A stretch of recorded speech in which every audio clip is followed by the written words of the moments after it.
तुम्हाला माहितीये का, दुधी भोपळ्यामध्ये रवा टाकून 4 ते 5 दिवस टिकणारा खमंग खुसखुशीत पौष्टिक असा पदार्थ तुम्ही बनवू शकता। त्यासाठी एका मिक्सिंग जार मध्ये 7 ते 8 लसणाच्या पाकळ्या, 1 चमचा जिरे, हिरवी मिरची, आलं, त्यानंतर धने 2 चमचे आणि कोथिंबीरच्या काड्या घालून हलकसं पाणी घालून वाटून घ्यायचं। दुधी भोपळा स्वच्छ धुवून त्याची साल काढून घ्यायची आणि छानपैकी किसून घ्यायचा आहे। त्यानंतर त्यामध्ये 1 वाटी रवा, 1 वाटी बेसन, अर्धी वाटी तांदळाचं पीठ घालायचं। त्यानंतर यामध्ये घालायचं आहे हिंग पाव चमचा, हलकासा ओवा, चवीपुरतं मीठ, 2 चमचे तीळ घातलेले आहेत, बारीक चिरलेली कोथिंबीर घालायची, आलं, लसूण, हिरवी मिरचीचं वाटण घालायचं। त्यानंतर हळद पाव चमचा घालायची आणि पाणी न घालता चांगलं असं मिक्स करून घ्यायचं आणि त्यानंतर त्याचे रोल तयार करून घ्यायचे आहेत, कारण दुधी भोपळ्याला ऑलरेडी पाणी सुटलेलं असतं। त्यानंतर 20 मिनिटं वाफवून घ्यायचे, रोल पूर्णपणे थंड करून घ्यायचे आणि अशा पद्धतीने कट करून घ्यायचे आहेत।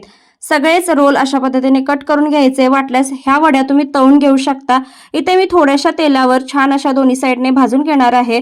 मस्त अशा दोन्ही साईडने गोल्डन ब्राऊन होईपर्यंत भाजून घ्यायच्या आणि इथे आपल्या खमंग खुसखुशीत 4 ते 5 दिवस टिकणाऱ्या दुधी भोपळ्याच्या वड्या तयार होतात। मग वाट कसली पाहताय, फॉलो करा आणि लाईक करायला विसरू नका।